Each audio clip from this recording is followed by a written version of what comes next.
ایک ماں، ایک وائف اور ایک ورکنگ وومن کہنے کو تو یہ تین الگ الگ کردار ہیں، لیکن ان کو بلا معاوضہ نبھاتی ہے صرف ایک عورت، اور وہ عورت جو صبح سے شام تک اپنے گھر، اپنی جاب اور اپنے ریلیشن شپ کو خوبصورتی سے مینج کرتی ہے، وہی ایک کامیاب عورت ہے۔ اس کے بدلے میں اسے کیا چاہیے؟ کچھ بھی نہیں، صرف اور صرف اپنی قدر شناسی اور اپنے گھر کا سکون۔ آج کی میری ویڈیو ہے ورکنگ وومن کی ذمہ داریوں کے بارے میں، کہ ورکنگ وومن کس طرح صبح سے شام تک اپنے گھر کی روٹین کو مینیج کرتی ہے اور پھر بھی اللہ تعالیٰ کا شکر ادا کرتی ہے۔ السلام علیکم میری پیاری بہنوں اور یوٹیوب فیملی۔ میری صبح کی ابتدا ہوتی ہے تقریباً 5:30 بجے۔ میں اٹھ کر فجر کی نماز پڑھتی ہوں اور اس کے بعد قرآن پاک کی کسی ایک سورت کی تلاوت کرتی ہوں، اور اس کے بعد تو بس پھر دوڑیں ہی لگ جاتی ہیں، بچوں کا یونیفارم ریڈی کرنا، اور میری نظر 24 گھنٹے جو ہے نا وہ گھڑی کی طرف ہی ہوتی ہے، کیونکہ یہ جو 1 گھنٹہ ہوتا ہے نا صبح کا، اس میں مجھے بہت زیادہ بھاگ دوڑ کرنی پڑتی ہے۔ میں صبح پھر نیچے کچن میں آ جاتی ہوں اور اپنے چھوٹے بیٹے کے لیے فیڈر بنا کے اس کو جلدی جلدی دادی اماں کے حوالے کرتی ہوں تاکہ یہ سکون سے سویا رہے۔ پھر ساتھ میں ہی بچوں کے لنچ کی تیاری ہو جاتی ہے۔ اچھا، یہ جو ٹائم ہوتا ہے نا، اس میں تھوڑا سا سکون ہوتا ہے، تو میں دل ہی دل میں جو اذکار پڑھتی رہتی ہوں نا، اس میں سب سے زیادہ ایک تو درود پاک ہے، اور اس کے علاوہ یہ ہوتا ہے کہ سبحان اللہ و بحمدہ سبحان اللہ العظیم، یہ میں پڑھتی رہتی ہوں ہر وقت۔ یعنی کام کرتے ہوئے میری کوشش ہوتی ہے کہ میری زبان کے اوپر یہ اذکار جاری رہیں، اللہ تعالیٰ کی تسبیح اور ان کی حمد کے، اور اب میری یہ روٹین بن چکی ہے۔ اس کے علاوہ استغفر اللہ ربی و اتوب الیہ، تو اس لیے مجھے نا بہت زیادہ سکون ملتا ہے، اور جہاں بھی مجھے محسوس ہو کہ اب تھوڑی سی خاموشی ہے نا، تو پھر میرے نا زبان پہ خود بخود ہی یہ تسبیحات اور اذکار جاری ہو جاتے ہیں۔ تو ہم چونکہ دن میں بہت زیادہ مصروف رہتے ہیں، اس لیے ہمارے لیے اتنا آسان نہیں ہوتا کہ ہم آرام سے بیٹھ کر تسلی کے ساتھ جو ہے وہ اللہ تعالیٰ کا ذکر کر سکیں۔ تو اس کا سب سے بیسٹ طریقہ یہ ہوتا ہے، اس سے یہ ہوتا ہے کہ ایک تو کام میں بھی برکت ہوتی ہے، ظاہر ہے جس زبان سے اگر ہم نے ذکر کیا ہے، اور اس سے ہماری ظاہر زبان بھی پاک ہے، ہمارے ہاتھ بھی پاک ہو جاتے ہیں، اور پھر انہی ہاتھوں سے جب ہم کھانا بنا کے اپنی فیملی کو سرو کرتے ہیں نا، تو اللہ تعالیٰ اس میں بہت ہی زیادہ برکت ڈالتا ہے، اور اس کی برکات اتنی لامحدود ہیں کہ آپ اس کا تصور بھی نہیں کر سکتے۔ تو یہ وہ ٹائم ہوتا ہے کہ جس میں کچن میں بچوں کا لنچ بھی ریڈی کر رہی ہوتی ہوں، ناشتہ بھی بنا رہی ہوتی ہوں، اور الحمدللہ میری زبان کے اوپر یہ پاک و پاکیزہ اذکار بھی جاری رہتے ہیں۔ بچوں کا لنچ ریڈی کرنے کے ساتھ ہی میں پھر اپنا بھی لنچ ریڈی کر لیتی ہوں، کیونکہ میں ناشتہ جو ہے وہ صبح کر کے نہیں جاتی، تو میں اپنی جو ہوتی ہے نا پراٹھا بنا کے تو وہ بھی پھر ساتھ ہی رکھ لیتی ہوں۔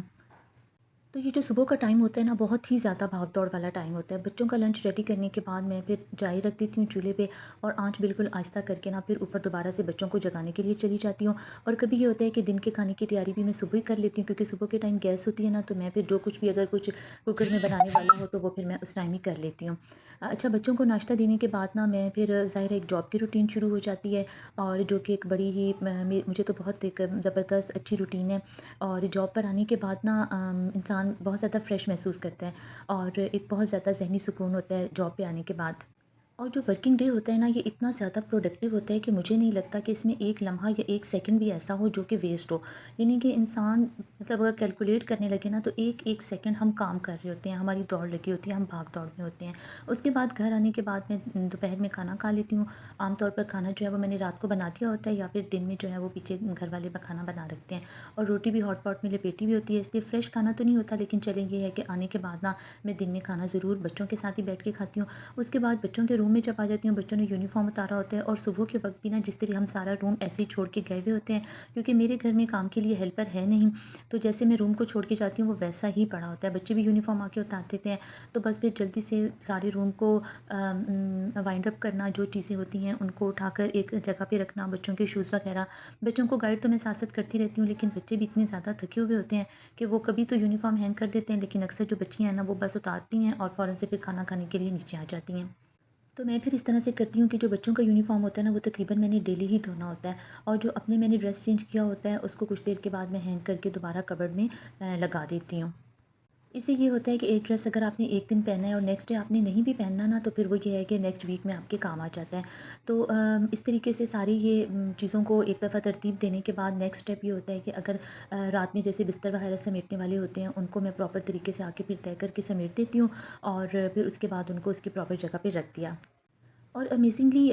مجھے بالکل بھی نا تھکاوٹ محسوس نہیں ہوتی، اور میں خود اس بات پہ حیران ہوتی ہوں، حالانکہ نہ تو رات میں اتنی پراپر نیند لی ہوتی ہے، رات میں بھی ایک نا یہی ہوتی ہے کہ بس صبح جلدی اٹھنا ہے، لیٹ نہ ہو جائیں بچے، لیٹ نہ ہو جائیں، اور پھر آنے کے بعد بھی ہماری نا ایک دوڑ ہی لگی ہوتی ہے کہ ہر چیز کو پراپر طرح سے ارینج کر لیں، کیونکہ پھر شام میں جب بچوں کے پڑھنے کا ٹائم ہو جاتا ہے یا جب خود روم میں آنا ہوتا ہے تو روم ٹائڈی محسوس ہو، رات کو پھر اس طرح سونے کے لیے بھی اچھی نیند نہیں آتی جب تک آپ کا روم کلین اور ٹائڈی نہ ہو۔ تو تمام چیزوں کو نا اس طرح سے میں ارینج کرنے کے بعد کیا کرتی ہوں کہ اپنے اپنی اور بچوں کے روم کی نا صفائی کر لیتی ہوں، کلیننگ کر لی اور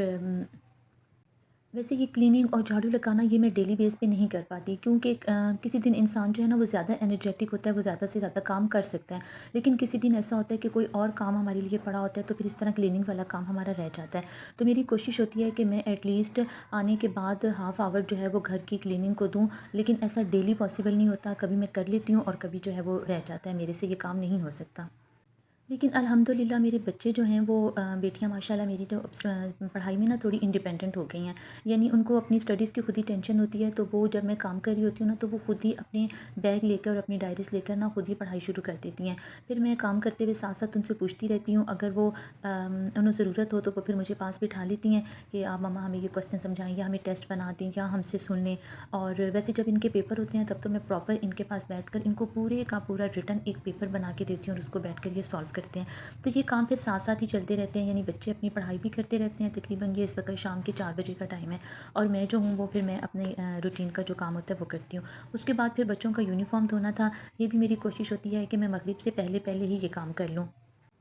اچھا، کہنے کو یہ کاموں کا ایک نہ ختم ہونے والا سلسلہ ہوتا ہے، لیکن کیونکہ ہمارے سر کے اوپر ذمہ داری ہوتی ہے اور ہمیں پتہ ہوتا ہے کہ یہ کام ہم نے ہی کرنا ہے، اور ہم یہ سب کام کس لیے کر رہے ہوتے ہیں؟ ہم یہ کام کر رہے ہوتے ہیں اپنے گھر کے سکون کے لیے، اپنے گھر کی راحت کے لیے، اور ہمیں اس میں کسی سے کوئی معاوضہ نہیں چاہیے ہوتا۔ اسی لیے ہم جب اپنے گھر کے کاموں کے ساتھ ساتھ اللہ تعالیٰ کو یاد رکھتے ہیں، ہم نماز پڑھتے ہیں، ہم اللہ تعالیٰ کا کلام پڑھتے ہیں، تو ہمیں بہت ہی زیادہ ذہنی سکون ملتا ہے۔ کام کرنا بھی ایک عبادت ہے اور اللہ تعالیٰ کا ذکر کرنا بھی عبادت ہے، تو جب یہ دونوں کام اکٹھے کمبائن ہو جاتے ہیں تو یہی چیزیں ہمیں راحت پہنچاتی ہیں۔ اور اب رات میں اپنا صبح کے لیے ڈریس ریڈی کر رہی تھی، تو میں کپڑے اس طرح سے پریس کرتی ہوں کہ کیونکہ ابھی تک گرمی کا موسم چل رہا ہے، کچھ لوگوں نے تو نا ریشمی کپڑے پہننے شروع کرتی ہیں، لیکن مجھے نا بالکل وہ سوٹ نہیں کرتے، مجھے پسند نہیں ہے۔ تو میں چاہتی ہوں کہ جب تک لون چلتی ہے نا تو اس کو چلائیں۔ تو میں نے کپڑوں پہ وتر لگا لیا تھا، اور پھر اس کے ساتھ ہی نا میں نے اس کو سوچا کہ وتر لگانے کے بعد ہی پریس کروں گی۔ اور اس سے یہ ہوتا ہے نا کہ پھر کپڑوں کی پریس اتنی اچھی ہو جاتی ہے کہ اگر آپ اس کو 2 دن کے لیے بھی چلانا چاہیں نا تو آپ کا وہ ڈریس چل جاتا ہے۔ تو میں اسی طرح کرتی ہوں کہ ڈریس ایک دن پہن کے جاتی ہوں جاب پہ، اور پھر میں اس کو ہینگ کر دیتی ہوں، اور پھر وہ نیکسٹ ویک میں کسی ایک دن دوبارہ سے پہن لیتی ہوں۔ تو کپڑوں کی نا پریس کے لیے سب سے پہلے میں بازو سے پریس کرنا سٹارٹ کرتی ہوں۔ یہ میرا نا بریزے لان کا سوٹ ہے۔ میں یہ سمجھتی ہوں کہ نا ہمیں چاہیے کہ ہم نا بہت زیادہ کپڑے بنانے سے بہتر ہے کہ اچھے کپڑے بنائیں، چاہے وہ تھوڑے ہی کیوں نہ ہوں۔ تو بریزے آپ کو پتہ ہے کہ ایکسپینسو برانڈ ہے، تو اس لیے نا میں کوشش یہ ہوتی ہے کہ چاہے آپ جو بھی برانڈ لینا، لیکن آپ کی وہ ایک کوالٹی ڈریس ہو۔ اور حالانکہ یہ آلریڈی ایک ایکسپینسو ڈریس تھا، لیکن میں نے اس کے اوپر پھر بھی نا یہ موٹیو لگوا لیے، اور ساتھ میں یہ نا اس کے چاکس کے اوپر بنچز لگوا لیے، جیسے کہ آج کل فیشن میں ہے، اور ہم لیڈیز کی عادت ہے کہ کوئی ڈریس کتنا ہی اچھا یا مہنگا کیوں نہ ہو، جب تک اس کے اوپر ہم خود اپنی جسے کہتے ہیں نا کشیدہ کاری یا تخلیق کاری نہ کریں نا تو ہمیں سکون نہیں آتا۔ تو اس کے علاوہ ساتھ میں نا میں نے سیم اسی پنک کلر میں ہی نا تقریباً یہ مجنڈا سے شیڈ دے رہا تھا، اور ساتھ میں اس کے دامن پہ بھی نا لیس لگوا لی تھی، اور یہی لیس اس کے بازو پہ بھی اور دوپٹے پہ بھی لگائی تھی، تو یہ بہت ہی گریسفل سوٹ بن گیا ہے۔ اور اس کو گرمیوں میں نا میں نے بہت سلیقے سے پہنا ہے، یعنی کہ جس سوٹ پہ ذرا خرچہ ہوا ہوتا ہے نا اس کو ہم کم ہی پہنتے ہیں کہ وہ زیادہ خراب نہ ہو جائے جلدی۔ اور بریزے کی جو مجھے سب سے زیادہ بات پسند ہے نا، وہ اس کے اوپر جیسے یہ چھوٹے چھوٹے سے فلاورز ہوتے ہیں نا امبرائڈری میں، یہ اس کی اصل پہچان ہوتے ہیں، تو یہ مجھے بہت ہی پسند ہے کہ وہ پرنٹ کے اندر چھپے ہوئے فلاورز ہوتے ہیں، وہ بہت ہی گریسفل لگتے ہیں۔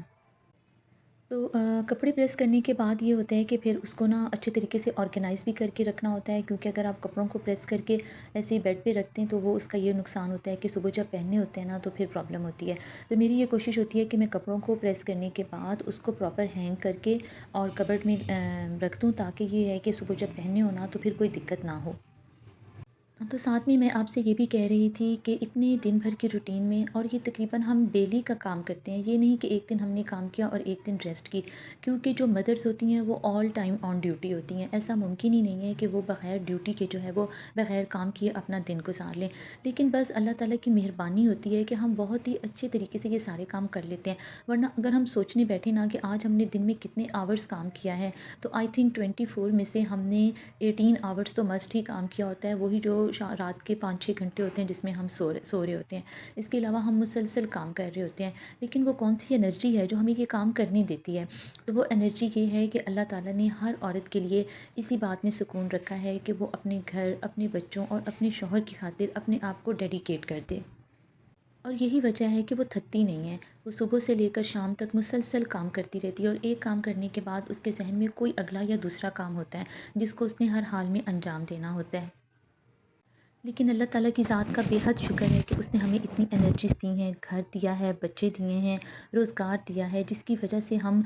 چل پھر رہے ہیں اور ہم یہ سارے کام انجام دے رہے ہیں۔ اس کے ساتھ ہی اگر آپ کو آج کی ویڈیو پسند آئی ہے تو آپ میرے چینل کو سبسکرائب کریں اور میری ویڈیو کو لائک کریں۔ کپڑوں کو میں نے پراپر طریقے سے ہینگ بھی کر دیا ہے۔ سب سے پہلے اس میں ہینگر میں ٹراؤزر رکھ لیتی ہوں اور اس کے بعد اوپر دوپٹہ۔ اس سے یہ ہوتا ہے کہ صبح پھر افراتفری میں نا دوپٹہ ڈھونڈنے کی ضرورت نہیں پڑتی، جس آپ نے ڈریس نکالنا ہے اور اس کو پہن لینا ہے، اور پھر شرٹ بھی اس میں لگا کر، اور ساتھ میں نے یہ کپڑے الماری میں لگا دیے تھے۔ اللہ حافظ۔